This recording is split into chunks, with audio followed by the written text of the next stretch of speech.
I'm the former district secretary. Hi, I'm Kelsey Rosser. I was the previous Kiwanis Family Committee Chair. I'm Sydney Sheehan. I was LTG for Division 3. So just a reminder for anyone tuning in, just leave your cameras off and make sure to mute yourself. So our goal for this evening is just to share some tools that we have picked up through our Key Club careers on how to be the best secretaries that you can be, as well as to answer any questions that you have or to ease any concerns that you might be feeling.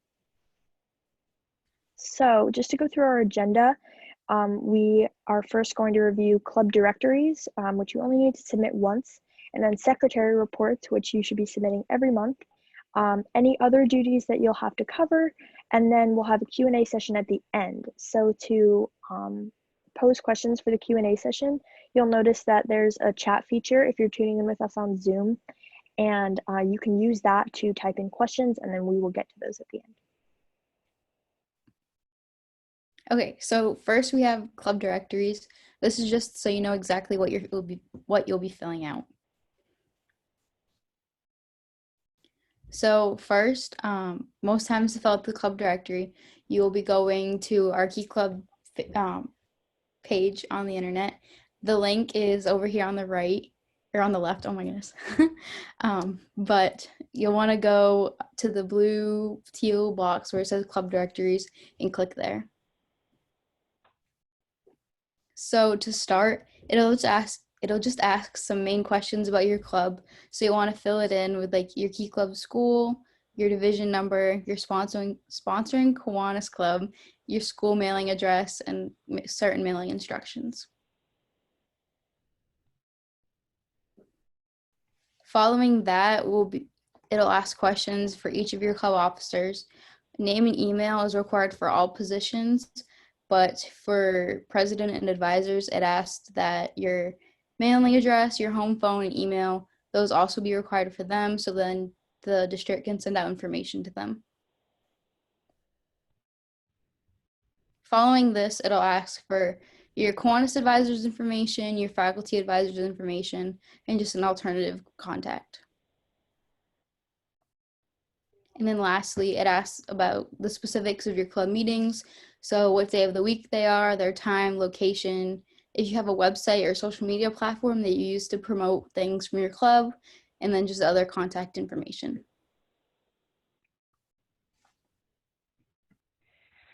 Secretary's reports are the reports that secretaries fill out at the 10th of every month, and the next report will be due on October 10th, and it will cover everything that your club did from April to September.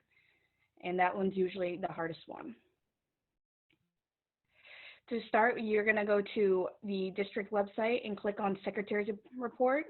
It's the large orange box over on the right-hand side. You're then going to fill out your name, the name of your Key Club, the division you're in, and the date you started filling this out. And then you will proceed to say what month you're doing this for. As I just mentioned, on October 10th, you will be choosing the link that says April through September, and this report's going to cover everything between that time span. You're then going to move on to, have you had any contact with your LTG, and how have they contacted you? And then we're going to move on to how many meetings you had that month and how many people, paid members, attended each meeting. You'll then move on to, did your faculty advisor go attend any of these meetings, and did your Kiwanis advisor? And this is just easy yes or no question. We will then move on to the service projects for school and community. What you want to do to try and do each month is to have 2 school projects and 2 community projects. And school can be anything that's aimed towards your school. So Grace, do you want to give a couple of the examples? Sure. So an example of a school project could be putting kind notes on lockers or helping teachers set up their classrooms at the beginning of the school year. Perfect. And then community is anything besides that. So anything your club does to help to benefit anyone besides the people of your school. You'll give a short description of what your club did, the type of project in school community, the number of members that you had involved during this process, and the number of hours that you put into it. There's also room to add more projects if you did more during that month. You'll then move on to how many members in total helped out throughout the month and how many total service hours you guys put forth. Then we move on to the service to district and international projects. This is just like the one above, but instead of the school and community, it's the projects you did to help raise funds or awareness for our district projects, which are KTPI, Camp Sunshine, or Children of Peace, or the international projects like UNICEF, CMN Hospitals, March of Dimes, and the Thirst Project. Same thing here, you're going to give a short description, put the number of members involved, the total number of hours that everyone put in, and then funds, if you did raise any, how much you raised throughout that month. You then have space below to put more information. And then we move on to how you interacted with your K-Fam or Kiwanis family throughout the past month. And that can be anyone between the K-Kids, Builders Club, or your Kiwanis family or any other Kiwanis organizations that are around you. So you just say yes or no, and then you explain how you interacted with them, or if you attended any of their meetings or they attended any of yours. And then you talk a little bit more about whether you guys worked on a project or not together, and then yes or no. If you did work on one, tell us what it was. If you did not participate, maybe give a reason why you weren't able to, or plans you have for the future. Finally, we're going to talk about the participation your Key Club has done over the past month, or the past year actually. Has your club submitted their club officer directory? Did you guys attend Key Leader, and a bunch of other things, and you just check off the ones that your club has done in the past year.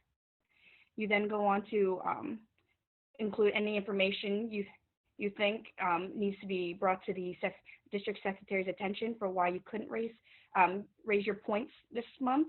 And then you move on to probably one of the easiest points possible is you put in your president's email, your secretary's email, and your advisor's email.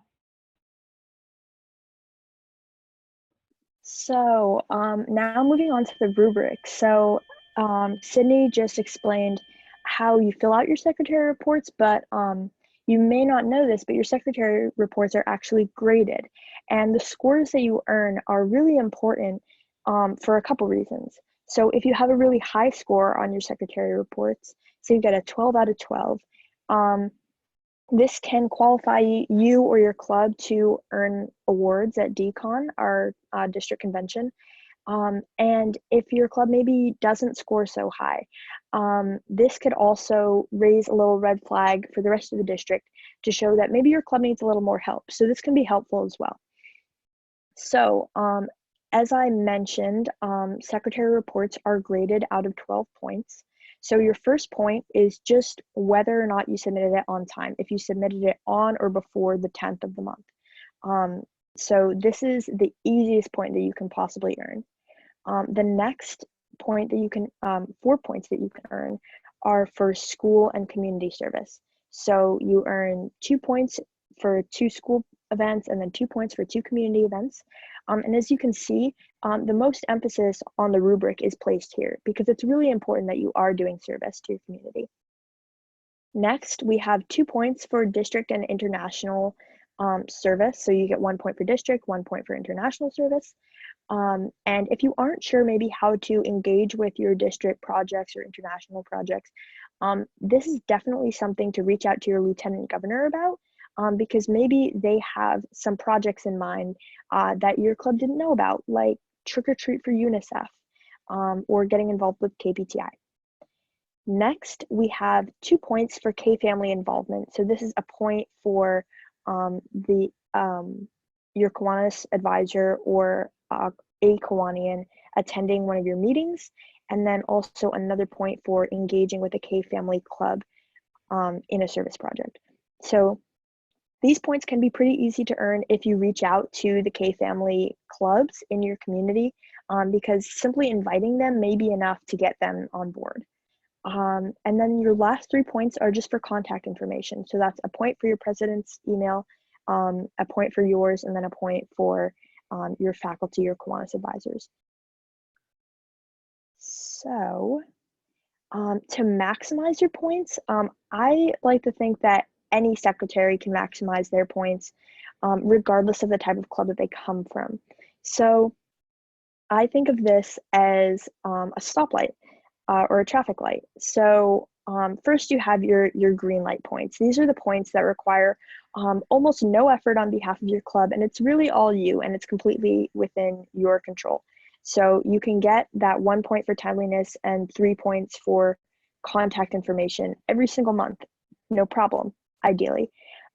Then you have your yellow light points, which require a little bit of engagement on behalf of your club, but still it's relatively easy to do. Just reach out to your Kiwanis club and invite them to your meetings, reach out to other K Family clubs in your community and invite them to your events to participate. And then you have your red light points. So this is where your club needs to stop and think, how can we be deliberate about the planning the service that we do to our community and our district and our international projects. So this is where your club can engage in some really great brainstorming sessions about how to earn these points by having these service projects. And again, your lieutenant governor is a great resource for this. So next we have just some tips and tricks that you could use to stay organized, or just for reminders for remembering the secretary report. So first off, we have electronic reminders.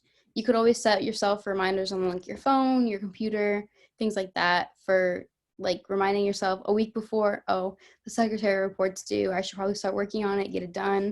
You could have it due 2 days before or the day of, just to remind you.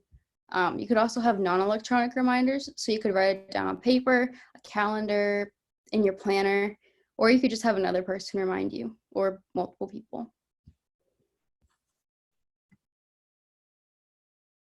So there are plenty of other duties that secretaries have other than submitting secretary reports and club directories, and these are more club-based.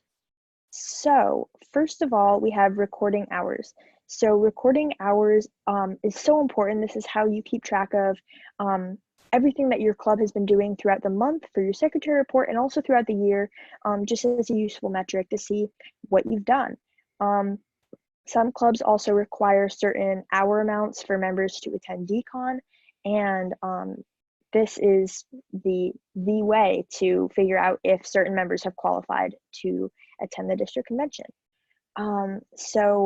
I think that personally, everything that you will ever need is available on Google. So Google Sheets is a really great way to organize your hours so that it's all out in front of you. It's also, personally, I think, a lot better than keeping track of this in a notebook or something that can be easily lost or not as easily shared with other members of your board. And then Google Forms can be really useful in terms of gathering data. So if you post a link to a Google form every month and say, okay, members, whenever you complete a service project, just hop on the Google form, put in your name, and then put in whatever project you did. That could get sent right to you, and it's a really great way of funneling information. Next, we have sign up and check-in sheets. So you could have sign up sheets at your meetings to entice members to come to certain events, and so they could put their name and their email address, and you can use that email address to reach out to them and remind them for an event is happening. And then you can have check-in sheets at those events so that you can compare the sign-in sheet who signed up and the check-in sheet who showed up, so that you can verify those hours logs and make sure that everything is correct when you're recording hours. So you can do this all manually. So talking to individual members and going out and gathering that information yourself if you're in a small club, or if you're in a large club like mine, it may be easier to just use Google Forms and get that link out somewhere where people can reach it.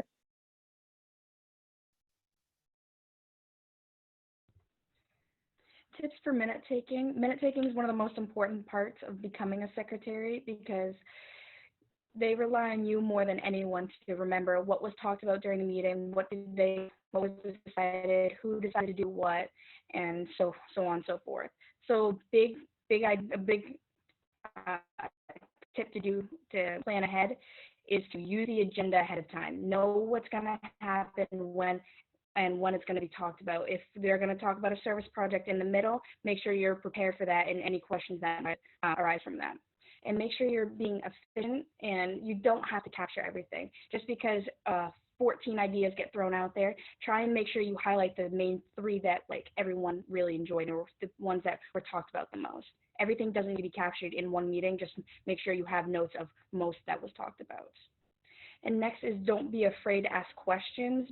Asking questions is one of the biggest lifesavers you can do. If you need someone to slow down what they're talking about or just hold on for a second while you write something down, it can be the biggest lifesaver, because it's better to have to ask for a second than to just miss the idea entirely. And your minutes should really answer the 3 whats. What was achieved during the meeting? What decisions were made during the meeting, and what actions were agreed upon during the meeting. If your notes after a meeting don't answer these 3 questions, then you should probably think, was it discussed, all 3 things, or should we go back and plan next meeting to be a little bit more efficient and to hit all three of these whats? All right, so we have talked about a lot. We've definitely covered a lot of material. So I guess we can check the chat to see if anybody has asked any questions.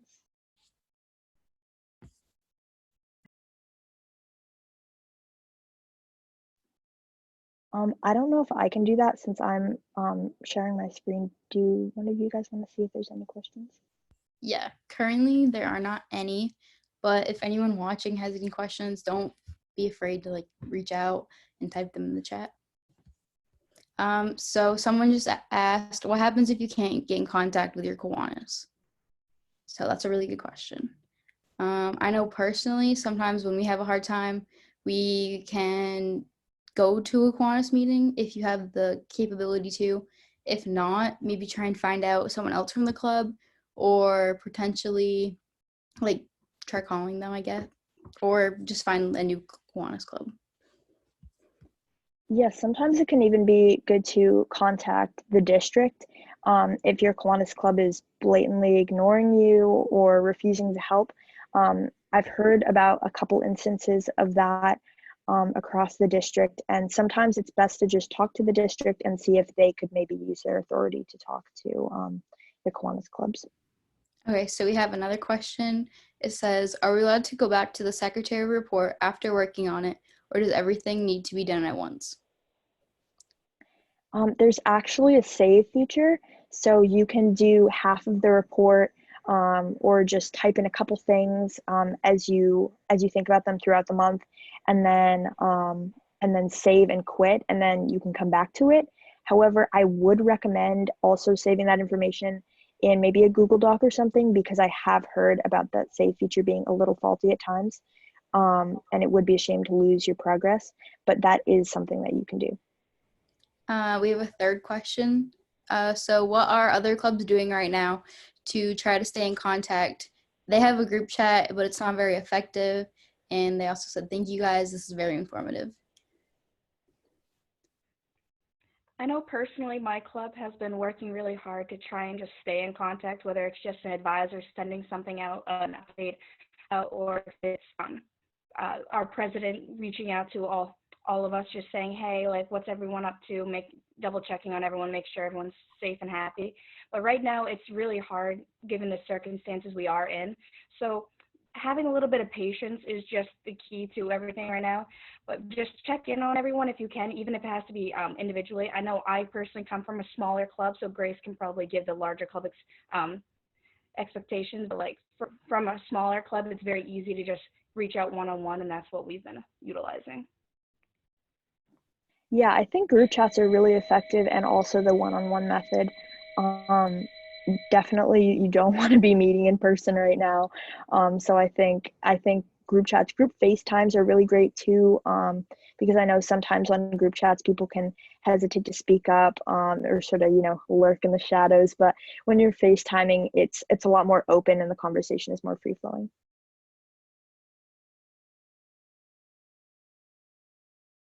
Do we have any more questions? Not currently, no. To any watchers, are there any more questions? Also, do we know how to check if there's any questions on the Facebook Live?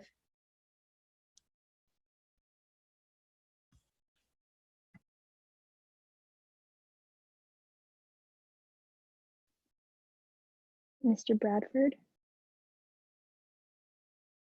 Okay, so there's been no questions on the Facebook Live so far. All right. I mean, I think, what time is it? 6:22. Maybe we could hang out until 6:30, and then if any more questions pop up, we can answer those. For sure.